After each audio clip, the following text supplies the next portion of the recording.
Hi, this is Jason Shadrick with PremierGuitar.com, and we are backstage here in Chicago with Warren Haynes. We're going to talk to him about his new album, Man in Motion, and the gear he brings out on the road with him. So thanks a lot, Warren, for taking the time to talk with us. Sure, my pleasure. So tell us a little bit about, you're playing a lot of hollow body, semi-hollow body guitars on this tour. Tell us a little bit about the guitar you have here. Well, this is a custom shop ES335 that Gibson built for me a few years ago. Happens to be a really good one. And I've been playing this guitar a lot on the tour. In a few days, I'm going to pick up my 61 ES335 and bring it out on the road as well, which I normally don't do. But we decided on this tour that it would really sound good, so we're going to bring it out. Most of the record was done with hollow body guitars, a 59 ES345 and my D'Angelico New Yorker. I only actually played my Les Paul on 2 songs because I felt like the hollow bodies captured the spirit of the songs more. So in addition to this 335 and your red one that you're going to be picking up in a couple days, what else do you have on the boat for you?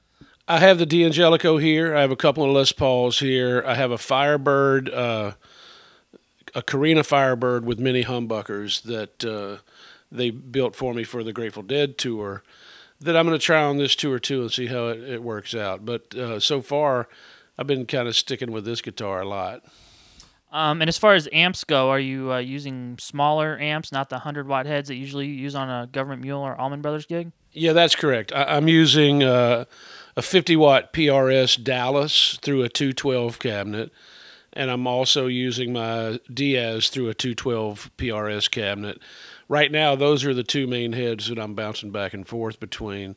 It's lower stage volume, lower gain than Gov't Mule and obviously the Allman Brothers, where I usually use 100-watt heads. And what about effects? Are you finding you using far fewer effects on this tour? Yeah, I still have my Rotosphere, which is a Leslie simulator. I have an octave divider. I have a wah-wah discombobulator envelope filter, a delay, and a 2-speed tremolo. But with a larger ensemble, I tend to use effects less. So let's talk about the title track, "Man in Motion." Why don't you tell us a little bit about how that song came about, and maybe demonstrate some of the riffs and parts of that tune? Well, I wrote that song based around the chord progression that wound up being the chorus chord changes, and there's this little riff in there that is kind of Hendrix meets Curtis Mayfield kind of rhythm riffing. So those were 2 of the things that kind of propelled the song in the very beginning. The original riff in the chorus is like a...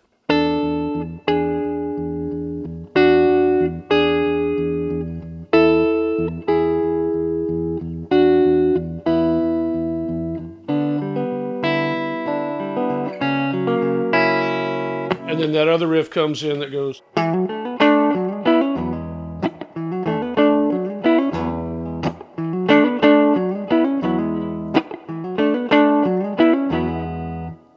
So that's kind of where the song started. Now, when it gets to certain solo sections where you're playing over a vamp as opposed to maybe blues changes or other changes, how would you approach those sections? I love playing across vamps because you can invent chords in your head. You can play a lot more scales and modes than you can play if you have a complicated chord pattern going on. So, as an example, at the end of On a Real Lonely Night, which is the ending is in C sharp minor, and Ron Holloway, our tenor saxophone player, he and I are trading back and forth, and so the sky's the limit. You can kind of take it wherever you want. So in C sharp minor, it's a...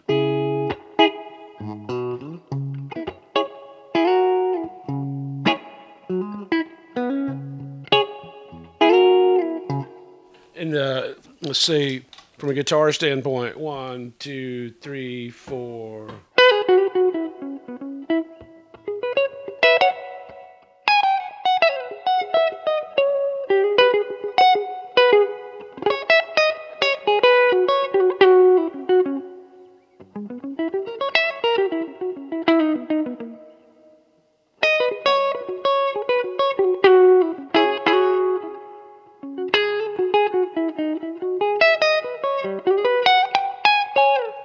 just kind of bouncing back and forth, between different scales, different modes, all in C sharp minor.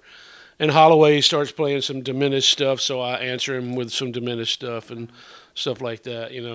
I find it very fun to play across one chord, especially if you've got a good rhythm section that will play off of what you're doing.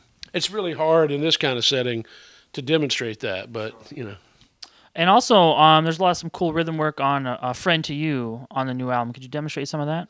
It's really just coming from the same influence that Jimi Hendrix took a lot from Curtis Mayfield, which is this cool style of rhythm playing.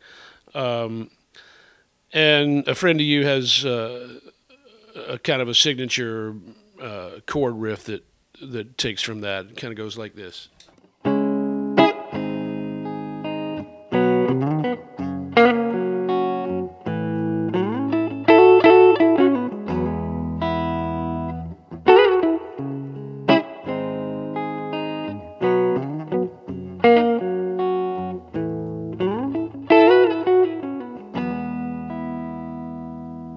So can you demonstrate a little bit about your double stop technique, how you'd move that through maybe some chord shapes and stuff?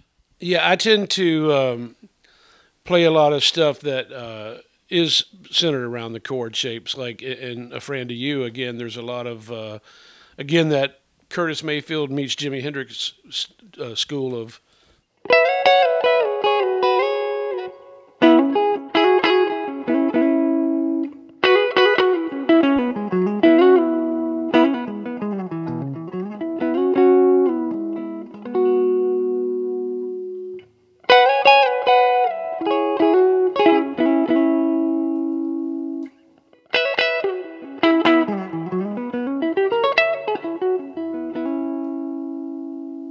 Well, great. Well, I imagine, Warren, you're going to be touring for the rest of the year, I would assume. So where can people go to find out more about your tour dates and more information about the new album? WarrenHaynes.net is a good place to start.